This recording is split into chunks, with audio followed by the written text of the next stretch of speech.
हाँ जी, आज जो हम चैप्टर करने वाले हैं उसका नाम जो है वो है अकाउंटिंग फॉर शेयर कैपिटल। ठीक है जी, अकाउंटिंग फॉर शेयर कैपिटल। अब ये क्या होता है ज़रा समझते हैं। अभी तक हमने जो बुक पढ़ी थी ना, बुक 1, अगर मैं उसमें से एनपीओ चैप्टर हटा दूँ, तो वो बुक जो थी वो पार्टनरशिप की थी। उसमें आपने पार्टनरशिप पढ़ा, फंडामेंटल कैसे होता है, गुडविल की वैल्यूएशन कैसे होती है।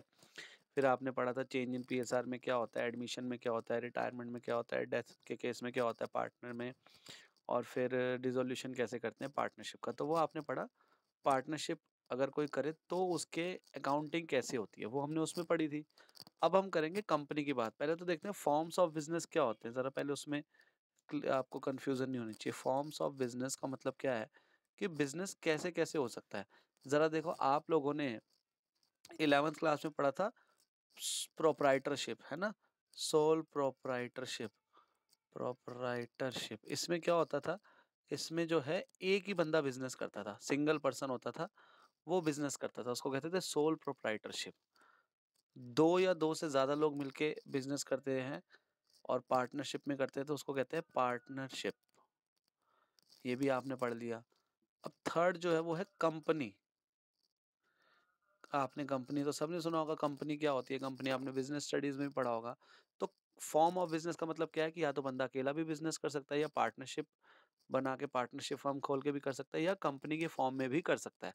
तो अब ये जो हमारा सेकंड बुक है ना, वो कंपनी पे बेस्ड है। कंपनी के कुछ हम देखेंगे अकाउंटिंग कैसे होती है, कि कंपनी की अकाउंटिंग हम इसमें इस बुक में सीखेंगे, जो सेकंड बुक है आपकी, मतलब कि जो उसमें पहला चैप्टर है अकाउंटिंग फॉर शेयर कैपिटल। अभी हम इस पर आते हैं, ठीक है?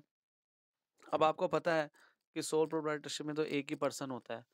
पार्टनरशिप में मिनिमम 2 होते हैं और मैक्सिमम कितने होते हैं? याद है किसी को? आप दोनों में से कितने बताए थे? पार्टनरशिप में मैक्सिमम कितने हो सकते हैं? नहीं याद? पार्टनरशिप में मैक्सिमम हो सकते हैं 2 से 50 के बीच, है ना? अब कंपनी में कितने हो सकते हैं? कंपनी भी ना 2 टाइप की होती हैं। एक होती है प्राइवेट कंपनी और एक होती है पब्लिक कंपनी। तो प्राइवेट कंपनी में तो मिनिमम 2 ही होते हैं और मैक्सिमम 200। ठीक है जी। और पब्लिक कंपनी में क्या होता है, इसमें कम से कम कितने होने चाहिए मेंबर? मिनिमम 7। और मैक्सिमम कितने हो सकते हैं? इनफाइनाइट। मैक्सिमम कितने हो सकते हैं? इनफाइनाइट। इसकी कोई लिमिट नहीं है, जितने भी हो सकते हैं पब्लिक कंपनी में मेंबर, या उसके ओनर कह लो, या क्या कहेंगे, पार्टनर तो नहीं कहेंगे, मेंबर या ओनर कह लो। तो प्राइवेट कंपनी में मिनिमम 2 होने चाहिए, मैक्सिमम 200 हो सकते हैं। पब्लिक कंपनी में मिनिमम 7 और मैक्सिमम इनफाइनाइट, कोई उसकी लिमिट नहीं है। ठीक है जी। तो ये हम जो पढ़ेंगे वो कंपनी पढ़ने जा रहे हैं। अब आपको जो पढ़ना है वो पढ़ना है पब्लिक कंपनी के बारे में, क्योंकि जो शेयर कैपिटल जो है ना, अकाउंटिंग फॉर शेयर कैपिटल, वो पब्लिक कंपनी से रिलेटेड है। अब एक समझते हैं कैसे हम इसको ज़रा रिलेट करते हैं। अब मेरी बात सुनना आप लोग ध्यान से। हम जो है ना, मान के चलो मैं और आयुष, हम दोनों जो है मिलके बिजनेस करना चाहते हैं, तो एक बंदे के पास कितना पैसा हो सकता है? 1 करोड़, 2 करोड़, 10 करोड़, 50 करोड़, 100 करोड़, 200 करोड़, 500 करोड़, इतना हो सकता है, मानते हो ना आप? एक लिमिट होती है सिंगल पर्सन की। तो मान के चलो हम बिजनेस करना चाहते हैं, मैं और आयुष, और हम बहुत बड़ा बिजनेस करना चाहते हैं। बिजनेस पता है क्या? किस चीज़ की कंपनी खोलना चाह रहे हैं, मतलब किस चीज़ का बिजनेस करना चाह रहे हैं? बिजली की कंपनी। अब आपको पता है बिजली की जो कंपनी होती है उसके टावर लगते हैं, फिर उसमें तारें डलती हैं, अंडरग्राउंड तारें, या मतलब बहुत महँगा है। मतलब आपको अगर बिजली की कंपनी खोलनी है, तो आपको बहुत सारे पैसे चाहिए। बहुत सारे मतलब कि हज़ार करोड़ रुपए। या आप एक और कंपनी लो, मान के चलो हम कंस्ट्रक्शन लाइन में हैं और हम जो है मेट्रो के जो बनते हैं ना, मेट्रो के जो मतलब पिलर वगैरह, और जो पूरी इसकी मतलब मेट्रो के सारा काम होता है वो। सोचो उसमें तो हज़ारों करोड़, लाखों करोड़ रुपए लगते हैं। तो उस चीज़ का बिज़नेस हम खोलना चाह रहे हैं। कौन? मैं और आयुष मिलके। ठीक है? तो क्या हम दोनों के पास इतना पैसा होगा? मतलब इसमें मान के चलो लगते होंगे, एक एग्ज़ाम्पल ले लेते हैं, 2000 करोड़ रुपए की ज़रूरत है मुझे और आयुष को। कितने रुपए की? 2000 करोड़ रुपए की। तो क्या वो आयुष और मेरे पास होगा? नहीं होगा भई। और ना बैंक देगा हमें इतना सारा लोन। 2000 करोड़ रुपए का ना बैंक लोन देगा हमें। तो अब जो है हम क्या करें? हमें बिज़नेस तो करना है और बता दिया आपको बिजली कंपनी खोलनी है, बिजली से रिलेटेड हमने मतलब करना है। जैसे आपको टाटा है, बीएसईएस आपने नाम सुने होंगे, तो ऐसे ही हम भी खोलना चाह रहे हैं। अब कहाँ से लाएँगे ये 2000 करोड़ रुपए? हमारे पास तो नहीं है। हम किससे माँगेंगे? पब्लिक से माँगेंगे। हम ये पैसा किससे माँगेंगे? पब्लिक से माँगेंगे। अब पब्लिक से ये पैसा कैसे माँगेंगे? अब आप लोग ज़रा सुनना ध्यान से। हम क्या करेंगे, मैं और आयुष क्या करेंगे, मैं और आयुष मिलके ना एक प्रोस्पेक्टस छपवाएँगे। प्रोस्पेक्टस आई थिंक आपने सबने नाम सुना होगा प्रोस्पेक्टस। अभी 12th पास करके आप कॉलेज में जाओगे, तो कॉलेज के फॉर्म भरोगे आप, तो कॉलेज वाले आपको प्रोस्पेक्टस देंगे। क्या होता है प्रोस्पेक्टस?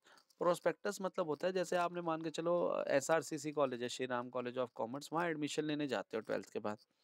तो वो आप कहोगे कि जी हमें फॉर्म दे दो, हमें आपके कॉलेज में अप्लाई करना है।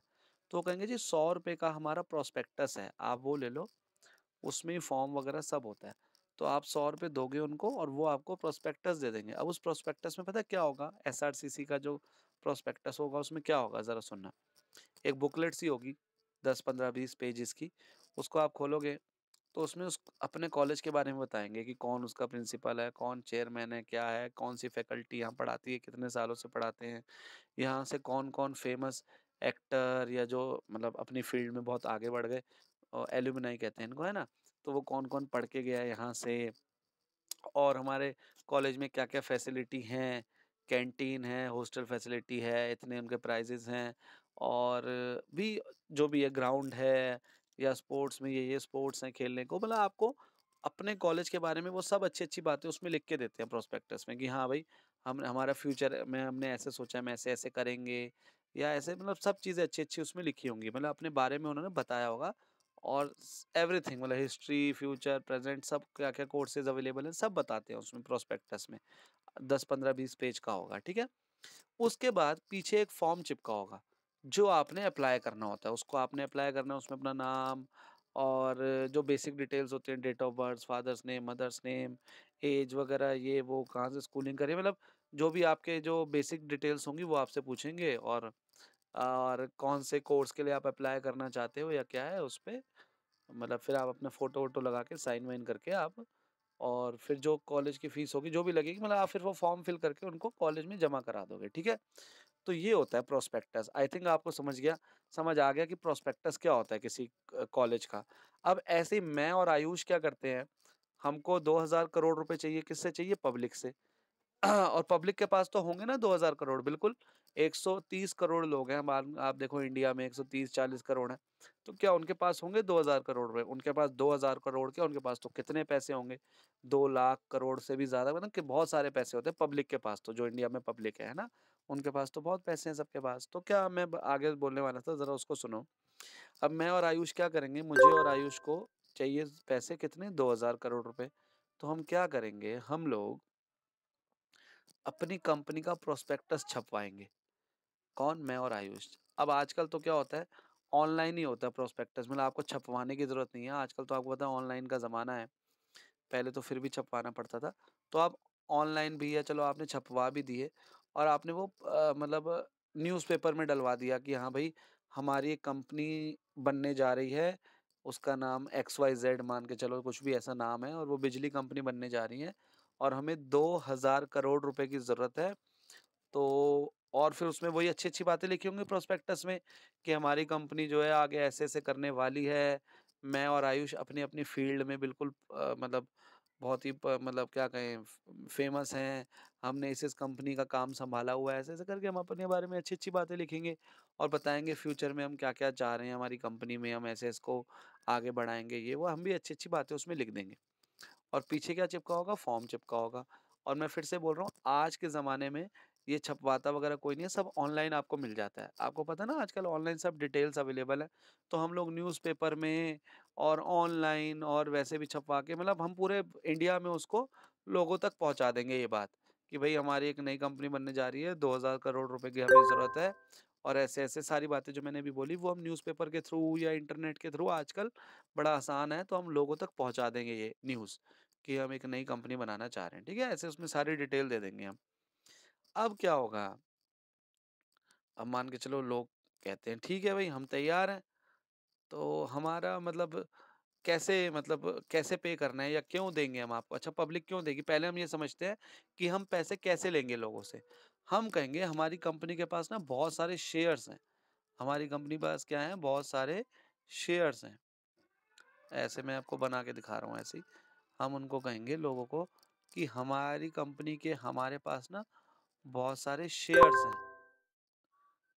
स्टॉक भी जिसको कहते हैं आपने नाम सुना होगा शेयर्स या स्टॉक। ऐसे हम बहुत सारे हैं, ठीक है हमारे पास। तो हम लोगों को कहते हैं कि हमारे पास ना बहुत सारे स्टॉक्स हैं और एक स्टॉक की कीमत जो है ना वो 10 रुपए है। एक स्टॉक की कीमत कितनी है? 10 रुपए। और हमें पैसे कितने इकट्ठे करने हैं? 2000 करोड़ रुपए। तो हम लोगों को कहते हैं कि हमारे पास एक जो शेयर है उसकी वैल्यू जो है 10 रुपए है। अब आपकी मर्जी है, आप जितने मर्जी लो। अब जिसकी कैपेसिटी है सबकी अपनी मर्जी है, कोई कितने लेगा कोई कितने लेगा। मान के चलो मेरे पास 1000 रुपए हैं तो मैं कितने शेयर ले पाऊंगा? 100 शेयर।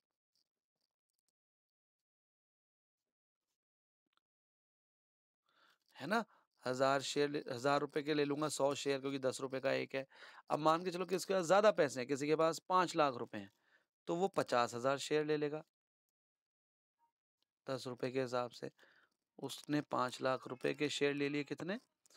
50,000 शेयर। ऐसे पूरे इंडिया में जो लोग इंटरेस्टेड होंगे उन्होंने उनका प्रोस्पेक्टस पढ़ा होगा और लोगों को लगा होगा कि हाँ भाई हमें ये शेयर खरीदना चाहिए, हमें इस कंपनी में पैसे लगाने चाहिए, तो वो लोग खरीदेंगे। ऐसे बहुत सारे होंगे। ये तो मैंने दो एग्जांपल दिए।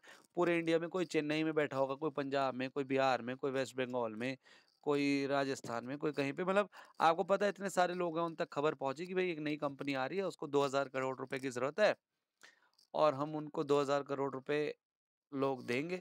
कोई 1000 रुपए देगा, कोई 5 लाख देगा, कोई 10 करोड़ देगा, कोई 100 रुपए देगा और वो उस हिसाब से शेयर ले लेंगे। मतलब आपको पता चल गया एक शेयर 10 रुपए का है, तो आप एक शेयर भी ले सकते हो और 1000 शेयर भी ले सकते हो और 1 लाख शेयर भी ले सकते हो। वो आपकी कैपेसिटी है कि आपके पास कितने पैसे हैं। कंपनी ने तो कहा है कि हमें 2000 करोड़ रुपए की जरूरत है, तो हम आपको जो है इतने रुपए के शेयर बांट सकते हैं और एक शेयर की कीमत 10 रुपए है। तो इतना तो बड़ा क्लियर है कि लोग अलग अलग अप्लाई करेंगे। पब्लिक कोई 100 शेयर खरीदेगा, कोई 50,000, कोई 1 करोड़, कोई 10 लाख। सबकी मर्जी है। कोई 2 शेयर खरीदेगा, कोई 200 शेयर खरीदेगा। तो ऐसे करके कंपनी के पास क्या होएगा? लोग कितने पैसे जैसे मैं हूँ, मान के चलो मेरे को 100 शेयर लेने हैं इस कंपनी के। 10 रुपए का एक शेयर है तो मैं कंपनी को कितने रुपए दूंगा? 1000 रुपए दे दूंगा। कोई दूसरा वो कितने देगा? 5 लाख देगा। कोई दूसरा वो कितने देगा? 1 करोड़ देगा। कोई दूसरा वो कितने देगा? 50 लाख देगा। ऐसे करके लोग खरीदेंगे। तो कंपनी को ऐसे जब अलग अलग लोग, इतने सारे लोग हैं, वो अप्लाई करेंगे तो कंपनी को तो 2000 करोड़ रुपए मिल जाएंगे। कंपनी का काम तो हो गया। मतलब कि मुझे और आयुष को 2000 करोड़ रुपए मिल जाएंगे, क्योंकि मान के चलो सब बहुत इंटरेस्टेड थे हमारी कंपनी में और बहुत सारे लोगों ने पैसे लगाए और हमारे पास 2000 करोड़ रुपए आ गए। अब मैं और आयुष जो है अपना बिजनेस जो है, जो बिजली कंपनी हम खोलना चाह रहे थे, वो हम स्टार्ट कर देंगे। ठीक है। लेकिन अब आपके मन में एक सवाल आ रहा होगा कि ठीक है, आप लोगों को दो आप लोग आपको और आयुष को 2000 करोड़ रुपए की जरूरत थी, बिजली कंपनी चलानी थी। आपने लोगों को कहा हमारे पास शेयर्स हैं बहुत सारे, एक शेयर की कीमत 10 रुपए है। ऐसे करके आप लोग हमसे खरीदो शेयर, हमें पैसे दो, हम आपको शेयर देंगे हमारी कंपनी के। ऐसे करके लोगों ने अप्लाई करे, किसी ने 1000 रुपए दिए, किसी ने 5 लाख, किसी ने आपको बता ही दिया कितने कितने। तो ऐसे करके हमारे पास तो 2000 करोड़ रुपए आ गए मान के चलो, मेरे और आयुष के पास। तो हमारी कंपनी को 2000 करोड़ रुपए मिल गए। किसने दिए? पब्लिक ने दिए। ठीक है। और हम अब अपना अपना जो है बिजनेस स्टार्ट कर देंगे बिजली कंपनी का। लेकिन आप लोगों के मन में एक सवाल आ रहा होगा, नहीं आ रहा, तो मैं आप लोगों से पूछना चाह रहा हूँ। आप लोग बताओ मुझे कि ये जो पब्लिक है, जो लोग हैं, या मैंने कहा मैंने 1000 रुपए दिए या कोई 5 लाख दे रहा है, ये लोग क्यों दे रहे हैं? इनको क्या फायदा होने वाला है? ये जो है ना, इनका नाम दे तो मैं देखो क्या होता है। अब मैंने कंपनी के 100 शेयर खरीद लिए, तो मैं 1000 रुपए कंपनी को दिए मैंने, तो मैं कंपनी का क्या हो गया? Share holder. क्या कहते हैं इसको? Share holder. मैंने इस कंपनी के शेयर खरीद लिए, तो मैं क्या हो गया? इस कंपनी का शेयर होल्डर हो गया। क्लियर है? तो मैं इस कंपनी का शेयर होल्डर हो गया। ऐसे ही किसी और ने कभी खरीदा, वो भी इस कंपनी का क्या हो गया? शेयर होल्डर हो गया। ठीक है जी। तो मेरे को ये जानना है कि जिसने इस कंपनी के शेयर खरीदे हैं, पैसे दिए हैं इनको, मतलब 2000 करोड़ रुपए दिए हैं कंपनी वालों को, तो ये शेयर होल्डर जो ये जो लोग हैं, पब्लिक है, इन्होंने क्यों दिए इनको पैसे? ये क्यों दे रहे हैं? कुछ तो लालच होगा ना इनका भी। इन्होंने इनको पैसे दिए हैं कंपनी वालों को, लोगों ने, किसने 1000 दिए, किसने 5 लाख, किसने 10 करोड़। तो इन्होंने क्यों दिए हैं? क्या इसके पीछे इनका मोटिव था, क्या लालच था? कुछ तो रीजन होगा ना। ऐसे ही आपके मैं आप लोगों को कहूँ कि आप मुझे 10,000 रुपए दे दो, ऐसे ही दे दोगे आप पूछोगे ना कब वापस करोगे, क्यों देने हैं, क्या आप हमें 10,000 से ज्यादा वापस करोगे या इतने ही वापस करोगे, ऐसे अलग अलग चीजें पूछोगे आप। तो ऐसे ही आप कंपनी को इतने सारे पैसे, कोई 5 लाख दे रहा है, कोई 1 करोड़ दे रहा है, कोई कुछ दे रहा है, तो क्यों दे रहे हैं ये लोग पैसे? कुछ तो लालच होगा। तो मैं आप लोगों से जानना चाहता हूँ, आप लोग बता सकते हो कि क्या लालच होगा? क्यों ये लोग इन कंपनी वालों को पैसे देंगे? ये पब्लिक जो है क्यों पैसे देगी इन कंपनी वालों को? इन लोगों का क्या लालच है इसके पीछे? हाँ जी, आयुष ने सही जवाब दिया। आयुष ने कहा कि सर, बाद में चल के शेयर की वैल्यू बढ़ जाएगी। जैसे ये शेयर 10 रुपए का है, क्या पता ये महंगा हो जाए। तो अच्छा, इसको कहते हैं कैपिटल एप्रिसिएशन। इसको कहते हैं कैपिटल एप्रिसिएशन। बिल्कुल सही बताया आयुष ने। अब दूसरा समझते हैं, दूसरा क्या होता है। अब जो मैं दूसरा नाम लिखने वाला हूं ना, वो आप लोगों ने जरूर अपने बिजनेस स्टडीज में पढ़ा होगा। जरा मैं लिख रहा हूँ नाम, आप लोगों ने मुझे बताना क्या ये नाम आपने अपने बिजनेस स्टडीज में पढ़ा है, 11th में या अभी 12th में?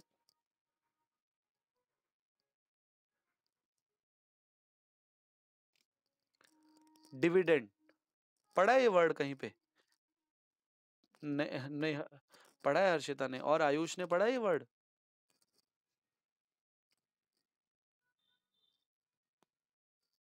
क्या होता है इसका मतलब, अगर आप लोग बताना चाहो? डिविडेंड मतलब पढ़ा हो कहीं आपने? नहीं, पढ़ा तो है आप लोग कह रहे हो, पर याद नहीं होगा है, डिविडेंड नहीं याद। चलो मैं बताता हूँ, अगर आप लोगों को याद नहीं आ रहा तो। डिविडेंड मतलब होता है कंपनी का प्रॉफिट। कंपनी कहती है, मतलब जो मैं और आयुष है, मान के चलो हमने कंपनी खोली है, तो हमारी कंपनी को प्रॉफिट होगा हर साल। वो प्रॉफिट हम किस में बांट देंगे? शेयर होल्डर्स में। अब आप मेरी बात सुनो, देखो एक चीज लिखने वाला हूं, उससे आपको क्लियर हो जाएगा। आपको पता है शेयर होल्डर्स कौन होते हैं कंपनी के? ओनर्स माने जाते हैं ये। ओनर्स मतलब मालिक। आप बताओ, मालिक का ही तो पैसा लगता है बिजनेस में। और पैसा किसका लगा है? मेरा और आयुष का थोड़ी लगा है। पैसा किसका लगा है इस कंपनी में? पब्लिक का। तो इसलिए जो जिसका पैसा लगता है वही कौन होता है? मालिक होता है, ओनर होता है। तो जो शेयर होल्डर्स होते हैं ना, वो उस कंपनी के मालिक होते हैं, ओनर्स होते हैं। तो जो कंपनी प्रॉफिट कमाएगी किस में बटेगा बताओ? मालिकों में, ओनर्स में। तो इसलिए कंपनी जो प्रॉफिट कमाती है ना, वो प्रॉफिट कुछ तो कंपनी में रहता है, क्योंकि कंपनी को आगे सरवाइव करना है ना, आगे और भी तो बिजनेस बढ़ाना है आगे। कुछ पैसा रख के बाकी पैसा जो प्रॉफिट का है, वो प्रॉफिट शेयर होल्डर्स में बांट दिया जाता है, जिसका नाम डिविडेंड कहते हैं। मतलब होता वो प्रॉफिट है कंपनी ने जो उस साल कमाया होता है, लेकिन शेयर होल्डर्स को वो बांटते हैं, तो उसको कहते हैं भाई शेयर होल्डर्स को डिविडेंड बांट दिया। मतलब कि उस कंपनी का उस साल का प्रॉफिट बांट दिया शेयर होल्डर्स को। और आप खुद बताओ, अगर आप ध्यान से सोचो तो आयुष और मैं तो क्या कर रहे हैं?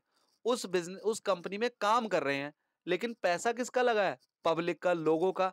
तो मालिक कौन होगा? वो पब्लिक मालिक होगी, हम थोड़ी होंगे। हम तो काम कर रहे हैं उनके लिए, हमें क्या मिलेगी? सैलरी मिलेगी। मुझे और आयुष को क्या मिलेगी हर साल? सैलरी मिलेगी हर महीने, क्योंकि हम काम कर रहे हैं उस कंपनी में। और एक्चुअल में देखा जाए तो पैसा किसका लगा है? पब्लिक का। तो जिसका पैसा लगा भैया वही तो मालिक है, हम तो काम कर रहे हैं उस कंपनी में एक तरीके से, अगर आप ध्यान से समझो। मैं और आयुष तो इसलिए आप लोग, या मेरे और आयुष के पास भी क्या पता उस कंपनी के शेयर हो, हमने भी खरीदे हो, तो हम भी थोड़े बहुत मालिक हो गए। मतलब डिपेंड करता है किसने कितने शेयर लिए हैं, समझ रहे हो? किसी ने एक शेयर लिया है, तो वो एक शेयर के जितना मालिक है। किसी ने 100 शेयर लिए हैं, तो वो उससे 100 गुना बड़ा मालिक है। समझ रहे हो मेरी बात? मतलब जिसका जितना ज्यादा उसमें पैसा लगा हुआ है, वो उतना ज्यादा बड़ा मालिक है। अब एक एग्जांपल आपको समझाता हूँ। रिलायंस कंपनी है, आपने रिलायंस का नाम सबने सुना होगा आप लोगों ने। तो जो रिलायंस कंपनी है, अब आप लोग कहते हो उसका उसका जो मालिक है वो तो मुकेश अंबानी है। नहीं, मुकेश अंबानी मालिक है, लेकिन आपको पता है रिलायंस का मैं भी मालिक हूं। क्यों? मैं भी उसका शेयर होल्डर हूं। बस फर्क इतना है कि मुकेश अंबानी के पास अपनी कंपनी के, उसके रिलायंस कंपनी के बहुत ज्यादा शेयर्स हैं। उसके मुकाबले मेरे पास बहुत कम शेयर है। मतलब मैं आपको एक्चुअल में सच में बताऊं, तो मेरे पास जो है रिलायंस के 5 शेयर हैं। लेकिन क्या मुकेश अंबानी के पास रिलायंस के 5 शेयर है? उसके पास तो 5 करोड़, पता नहीं कितने करोड़ शेयर हैं उसके पास। तो वो मुझसे ज़्यादा बड़ा मालिक हो गया उस कंपनी का। अब आप कहोगे नहीं सर ये बात तो हमें क्लियर नहीं हो रही है, ऐसे कैसे? अब आप समझो कैसे? एक एग्ज़ाम्पल लेते हैं। मान के चलो रिलायंस कंपनी के 100 शेयर हैं, तो 100 शेयर्स में से आपको पता है लगभग 55 शेयर्स मुकेश अंबानी के पास है। बाकी 45% शेयर्स 55% शेयर्स, तो मतलब मैं मान के चलो 100 शेयर लेके चल रहा हूँ, 100% शेयर्स हैं अगर रिलायंस के, तो उसमें से 55% शेयर्स तो मुकेश अंबानी के पास ही हैं। बाकी 45% शेयर्स जो हैं वो पब्लिक के पास हैं। तो हम इसलिए कहते हैं कि मुकेश अंबानी मालिक है, क्योंकि उसके पास 50% से भी ज्यादा शेयर्स हैं। तो वो सारे डिसीजन ले सकता है ना कंपनी के। मतलब जिसके पास ज्यादा शेयर्स होंगे वो ज्यादा उस कंपनी पे मतलब क्या कहेंगे इफेक्ट डालेगा। हाँ, वो डिसीजन ले लेगा ना। अब एक बात बताओ मेजोरिटी कहाँ रही है? मेजोरिटी अकेले मुकेश अंबानी के पास रही, तो वो तो अकेले डिसीजन ले सकता है। लेकिन ये जो 45% शेयर जो पब्लिक के पास हैं वो भी मालिक हैं। वो मुकेश अंबानी ये नहीं कह सकता कि मैं मालिक हूँ रिलायंस का, कभी नहीं कह सकता। वो नहीं है अकेला मालिक रिलायंस का। रिलायंस के मालिक हम लोग भी हैं, जिनके पास 4 शेयर, 1 शेयर, 5 शेयर, 10 शेयर हैं। हम भी उस कंपनी के शेयर होल्डर हैं, ओनर हैं हम भी उस कंपनी के। बात समझे मेरी? क्यों? क्योंकि हमने भी पैसा लगाया हुआ है रिलायंस में। मेरा भी रिलायंस कंपनी में पैसा लगा हुआ है, तो मैं क्यों नहीं मालिक उस कंपनी का? रिलायंस जो है हर साल जो प्रॉफिट कमाती है मुझे भी देती है। मेरे पास 5 शेयर है तो 5 शेयर के हिसाब से देती है मुझे प्रॉफिट। मुकेश अंबानी के पास 5 करोड़ शेयर है तो उसको 5 करोड़ के शेयर के हिसाब से प्रॉफिट मिलता है। लेकिन आपको क्या लगता है जो रिलायंस कंपनी है वो क्या मुकेश अंबानी चला रहा है? वो जाके रोज काम करता है? नहीं। काम कौन करते होंगे? चार्टर्ड अकाउंटेंट्स या जो इंजीनियर्स हैं या जिस चीज़ का उसका बिजनेस है, ऑयल फिल्ट्रेशन का ये जो उसका काम है, तो उससे रिलेटेड जो लोग हैं वो लोग काम कर रहे हैं ना उसकी कंपनी में। या वो जाके रोज जो है वहां पर काम कर रहा है। ठीक है, वो मैनेजमेंट संभालता है, ठीक है, वो डिसीजन लेते हैं बड़े बड़े, लेकिन एक्चुअल में काम या सारे डिसीजन जो है वो कौन? मैनेजमेंट ले रही है। बात समझ रहे हो? उसके पास तो शेयर है उस कंपनी के, वो मालिक है। बात समझे? तो ऐसे मैं भी मालिक हूँ लेकिन मैं काम नहीं कर रहा, लेकिन मैं मालिक हूँ क्योंकि मैंने उस कंपनी के शेयर खरीदे हैं रिलायंस के। क्लियर हो रही है थोड़ी सी बात? तो इसलिए याद रखना शेयर होल्डर जो है ओनर होते हैं। अब जिसके पास एक शेयर हो, चाहे 1 लाख शेयर हो, चाहे 1 करोड़ शेयर हो, वो एक शेयर वाला भी उस कंपनी का मालिक है और 1 लाख शेयर वाला भी उस कंपनी का मालिक है। मालिक कहने का मतलब है ओनर है। लेकिन जिसके पास जितने ज्यादा शेयर होंगे वो उतना ज्यादा डिसीजन मेकिंग में कंपनी के मतलब क्या कहेंगे मतलब कि उसमें वोट वगैरह कर सकता है, क्योंकि कंपनी की हर साल जो है मीटिंग होती है, उसमें कंपनी को डिसीजन लेने होते हैं कि अब हम ये करना चाह रहे हैं, वो करना चाह रहे हैं, तो वहाँ वोटिंग होती है। तो जैसे मान के चलो एक कंपनी के 100 शेयर हैं, तो उसमें वोटिंग होती है। तो अगर कोई पास करवानी होती है चीज़ की, भाई मान एक एग्जांपल लेते हैं, एक कंपनी है, उसके पास 100 शेयर हैं, सबके पास एक-एक शेयर है। मान के चलो 100 शेयर हैं उस कंपनी के और सबके पास एक-एक शेयर है। तो 100 लोग गए मीटिंग में, मान के चलो उसको कहते हैं एनुअल जनरल मीटिंग, आपने बिज़नेस स्टडीज़ में पक्का पढ़ा होगा। तो वहाँ गए मीटिंग में, एनुअल जनरल मीटिंग में, उस कंपनी की एनुअल जनरल मीटिंग हुई, हर साल होती है। तो वहाँ मैनेजमेंट आपके आगे रखती है, शेयर होल्डर्स के आगे एक चीज, कहते हैं कि जी ना हमारा बिजनेस जो है अभी दिल्ली दिल्ली में है, तो हम चाह रहे हैं हम अपनी एक ब्रांच जो है गुड़गांव में खोलें। तो क्या आप लोग सहमत हो? अब वो मैनेजमेंट डिसीजन लेगी या अच्छा एक बात बताओ, एक कंपनी है उसकी दिल्ली में ब्रांच है और वो एक ब्रांच गुड़गांव में भी खोलना चाह रही है, तो इसका डिसीजन कौन लेगा मुझे बताओ? मैनेजमेंट लेगी या ओनर लेंगे? मैनेजमेंट तो सिर्फ काम कर रही है ओनर्स के लिए, मेरी बात समझ रहे हो? मैनेजमेंट में कौन बैठे हैं? एक्सपर्ट्स लोग बैठे हैं, उनको तो सैलरी मिलती है, लेकिन वो काम किसके लिए कर रहे हैं? मालिकों के लिए। मालिक कौन है? ओनर्स। ओनर्स कौन है? जिन पब्लिक जिनका पैसा लगा हुआ है। तो 100 लोग मान के चलो उस मीटिंग में गए, तो वो 100 लोगों से पूछेंगे मैनेजमेंट जो वहां के एक्सपर्ट है, क्योंकि मालिक कौन है? वो 100 लोग मालिक है, उनका पैसा लगा हुआ है। तो वो मैनेजमेंट जो है, जो एक्सपर्ट्स हैं, वो पूछेंगे कि देखो जी, हम लोगों ने डिसाइड करा है कि हम एक ब्रांच जो है ना अपनी कंपनी की, वो गुड़गांव में खोलना चाह रहे हैं, तो क्या आप लोग सहमत हैं? तो वहां वोटिंग होएगी। तो 100 लोगों में 100 लोग वोट करेंगे। अब मान के चलो 100 लोग वोट करेंगे, उस 100 में से 60 लोगों ने कहा कि हाँ खोलनी चाहिए गुड़गांव में, और 40 लोगों ने कहा नहीं खोलनी चाहिए। तो क्या आपके हिसाब से वहां गुड़गांव में ब्रांच खुलेगी? बिल्कुल। क्यों? क्योंकि वोटिंग में क्या पास हुआ है कि गुड़गांव में खोलनी चाहिए, 60% लोगों ने कहा है कि हाँ खोलनी चाहिए, तो वो डिसीजन मान लिया जाता है और गुड़गांव में फिर मैनेजमेंट ब्रांच खोल लेगी कुछ टाइम बाद, जो भी डिसीजन वगैरह लेके। ऐसे ही अब देखो रिलायंस में क्यों कहते हैं कि मालिक, अब क्यों कहते हैं रिलायंस में जो मालिक है वो मुकेश अंबानी है। जब 55% शेयर ही उसके पास है, तो मैनेजमेंट मान के चलो एनुअल जनरल मीटिंग करेगी, सबको बुलाते हैं, मान के चलो इन्विटेशन जाता है, तो करा वहां पर। अब अकेला मुकेश अंबानी के पास ही 55% शेयर हैं, तो मैनेजमेंट कहती है जी हम रिलायंस कंपनी की एक ब्रांच जो है मान के चलो चेन्नई में खोलना चाहते हैं। तो क्या जो 45% जिनके पास पब्लिक के पास शेयर है वो कुछ कर पाएगी? मुकेश अंबानी अकेला कह देगा हाँ जी खोलनी है, तो वो 45% लोग मना भी कर दे नहीं खोलनी, तो मुकेश अंबानी के पास अकेले ही 55% शेयर है, तो वो देखो डिसीजन अकेले ही ले सकता है। उसको पब्लिक पब्लिक हाँ ना कुछ भी करे, वो अकेले डिसीजन ले सकता है। क्यों? क्योंकि उसके पास ऑलरेडी 50% से ज्यादा शेयर है। इसलिए आप लोग कहते हो कि रिलायंस कंपनी का मालिक कौन है? मुकेश अंबानी है। क्यों? क्योंकि उसके पास इतने सारे शेयर हैं कि वो अकेले ही डिसीजन ले सकता है। बाकी लाखों करोड़ों लोगों के पास, जिनके पास 45% शेयर है ना उस कंपनी के, वो डिसीजन लेके भी डिसीजन नहीं ले सकते, क्योंकि वो अकेले ही उसके पास इतने सारे शेयर हैं। मेरी बात समझ आ रही है मैं आप लोगों को क्या कह रहा हूँ? कि मेरा कहने का मतलब है जो शेयर होल्डर्स होते हैं वो ओनर्स होते हैं, क्योंकि उनका ही पैसा लगा है कंपनी में। और अब हम इस बात पे आते हैं, चलो इन सबको छोड़ो, हम वापस इस पर आते हैं। तो हर साल जो कंपनी पैसा कमाती है, प्रॉफिट कमाती है, वो डिविडेंड के रूप में किसको ही बांट देती है? शेयर होल्डर्स को। तो एक तो ये लालच होता है शेयर होल्डर्स का, जो वो पैसा लगाते हैं कंपनी में।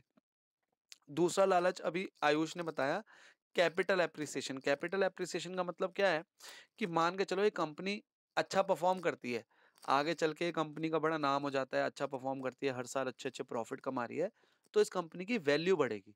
इस कंपनी की वैल्यू कैसे बढ़ती है? इसके शेयर की वैल्यू बढ़ जाती है। इसके क्या होती है? शेयर की वैल्यू बढ़ जाती है। मान के चलो इस शेयर की वैल्यू 10 रुपए है, तो ये आगे चल के 20 रुपए हो गई, फिर आगे चल के 50 रुपए हो गई, फिर आगे चल के 200 रुपए हो गई, फिर आगे चल के 300 रुपए हो गई, फिर आगे चल के क्या पता 1000 रुपए भी हो गई। मतलब जितना अच्छा कंपनी परफॉर्म करेगी उसके शेयर की वैल्यू बढ़ती रहेगी। अब देखो मेरे पास कितने से शेयर थे? 100 शेयर थे। 10 रुपए का एक था, कितने रुपए मैंने लगाए थे? 1000 रुपए लगाए थे। ठीक है, मान के चलो 1 साल बाद उस शेयर की कीमत 1000 रुपए हो गई, तो मेरे पास कितने शेयर हैं? 100 शेयर है। 100 शेयर है, एक शेयर की कीमत कितनी हो गई है? 1000 रुपए। तो मेरे कितने रुपए बन गए? 1 लाख रुपए। मतलब मैंने लगाए थे 1000 रुपए और उसकी कीमत कितनी हो गई? 1 लाख रुपए। क्यों? मेरे पास शेयर तो 100 ही है अभी भी, पर पहले एक शेयर की कीमत 10 रुपए थी जब मैंने खरीदा था, आज उसकी कीमत 1000 रुपए हो गई है। क्यों? क्योंकि उस कंपनी ने बहुत अच्छा काम करा है, नाम कमाया अपना, तो उसके शेयर की वैल्यू बढ़ गई। तो कहाँ मेरे 1000 रुपए कहाँ बन कितने बन गए? 1 लाख रुपए बन गए। और मैं इसको बेच सकता हूँ। शेयर आप बेच सकते हो कहाँ पे? शेयर मार्केट में। शेयर मार्केट, स्टॉक मार्केट, जरूर आप लोगों ने नाम सुना होगा, थोड़ी देर में डिस्कस करता हूँ क्या होता है। तो आप देखो 1000 रुपए जहां आपने लगाए थे उस कंपनी में, वो आज 1 लाख रुपए हो गए और आप उसको बेच सकते हो। तो आप सीधे सीधे देखो आपको कितने रुपए का फायदा हो गया? 99,000 रुपीज का। कितने टाइम में? 1 साल में। तो सोचो, इसलिए भी लोग खरीदते हैं। अब आप लोगों से एक सवाल पूछता हूँ, आप लोगों ने, अब जो एक्टर का नाम लेने वाला हूँ, हालांकि वो एक्टर इतना अच्छा नहीं है, अभिषेक बच्चन की एक मूवी आई थी गुरु, जिसमें ऐश्वर्या राय थी। क्या आप लोगों ने वो मूवी देखी है? गुरु मूवी। तो अब देखना आप, अगर आप देख सकते हो तो देखना, मूवी अच्छी है वो मूवी ना धीरू भाई अंबानी, जो मुकेश अंबानी और अनिल अंबानी के फादर हैं, उनके ऊपर बनी हुई है। उसमें ना एक सीन आता है, चलो पिक्चर नहीं देख पाओ तो एक सीन देखना उसमें।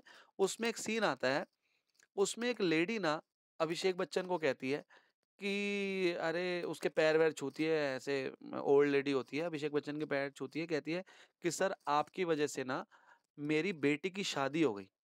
तो अब जिनको शेयर मार्केट के बारे में कुछ नहीं पता वो लोग सोचते हैं ऐसे कैसे हो गया। क्या हुआ था? धीरू भाई अंबानी ने रिलायंस कंपनी शुरू करी थी, तो मान के चलो 10 रुपए का शेयर था, मान के चलो किसी ने 500 शेयर लिए, उसके शेयर कितने हो गए? उसके पैसे कितने लगे थे? 5,000 रुपए। कब लगे होंगे? मान के चलो 1985 में शुरू हुई थी ये कंपनी, रिलायंस 1985 में शुरू हुई थी।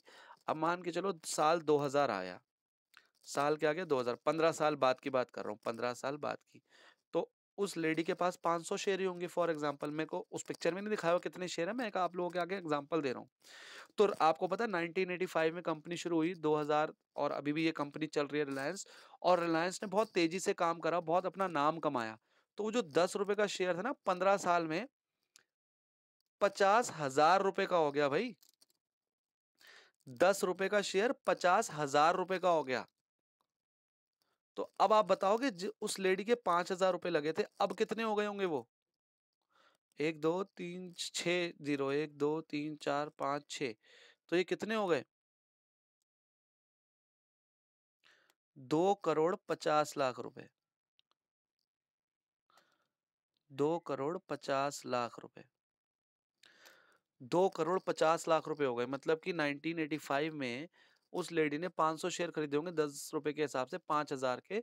15 साल बाद वो 2,50,00,000 के हो गए और उसने अपनी बेटी की बहुत अच्छी शादी करी।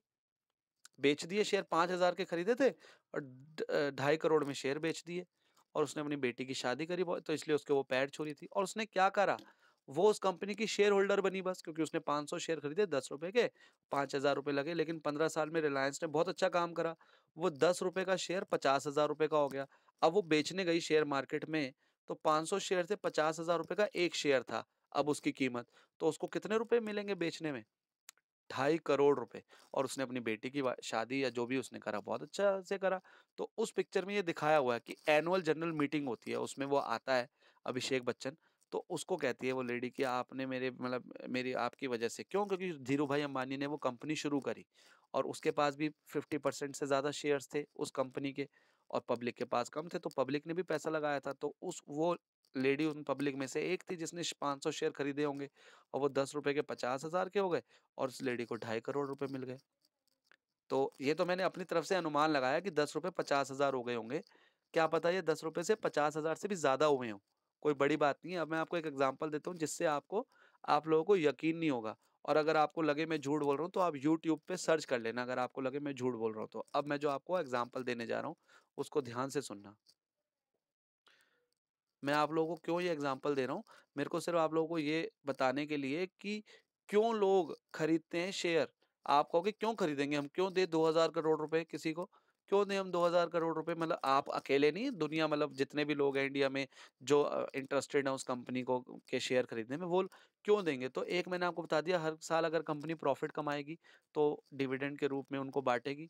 और दूसरा कैपिटल एप्रिसिएशन, ये मेन रीजन होता है कैपिटल एप्रिसिएशन, जिस वजह से लोग खरीदते हैं। और देखो कैपिटल एप्रिसिएशन, देखो 10 रुपए के बदले कितने का शेयर हो गया? 50,000 का। कितने टाइम में? 15 साल में। तो फिर आपको बेच के 2.5 करोड़ रुपए मिल जाएंगे। तो ये रीजन होता है, एक मेन रीजन शेयर होल्डर्स बनने का। फिर से बोलूंगा। हाँ जी, मैं कह रहा हूँ, एक एग्जांपल दे रहा हूँ आपको। अभी मैंने रिलायंस का थोड़ा सा डिस्कस करा, अब मैं आपके साथ डिस्कस कर रहा हूँ एक दूसरी कंपनी। 1988 और 2018, इस बीच में 30 साल का फासला है, 30 ईयर्स। एक कंपनी है विप्रो, आप लोगों ने नाम जरूर सुना होगा, विप्रो।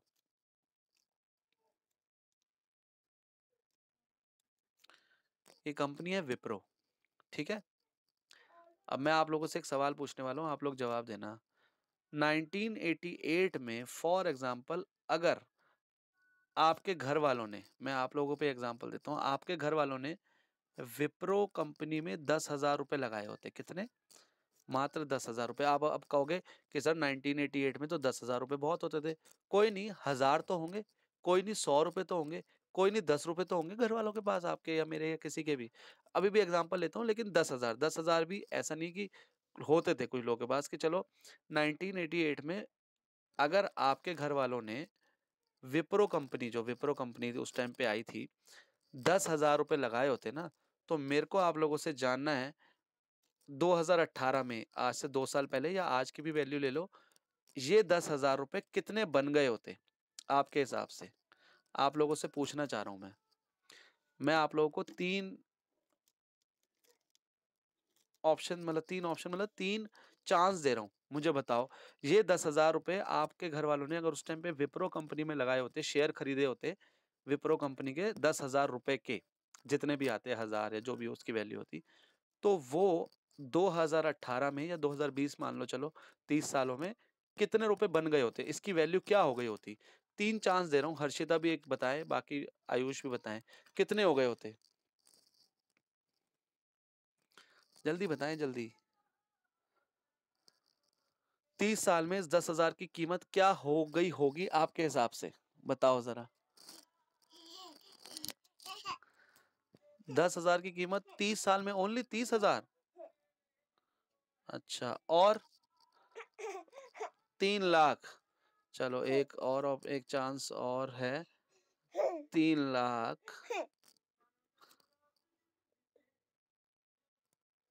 हर्षिता एक चांस आपको कि विप्रो के 10,000 रुपए आपके घर वालों ने 1988 में 10,000 रुपए के शेयर खरीदे होते विप्रो में के, तो आज उसकी कीमत कितनी हो गई होती।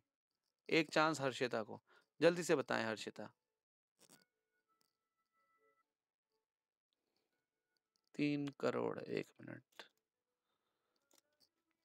ठीक है, ये 1988 में अगर आपके घर वालों ने विप्रो में 10,000 रुपए के शेयर खरीदे होते तो 30 साल बाद 2018 में उस 10,000 की कीमत कितनी हो गई होती आज की डेट में 2018 के आसपास। आयुष ने कहा 30,000, 3 लाख, और हर्षिता ने कहा 3 करोड़। अब मैं आपको बताता हूँ कि कितनी कीमत हो गई थी अगर आपके घर वाले, बार बार इसलिए बोल रहा हूँ क्योंकि जो मैं अमाउंट बताने वाला हूँ आपको वो विश्वास नहीं होगा।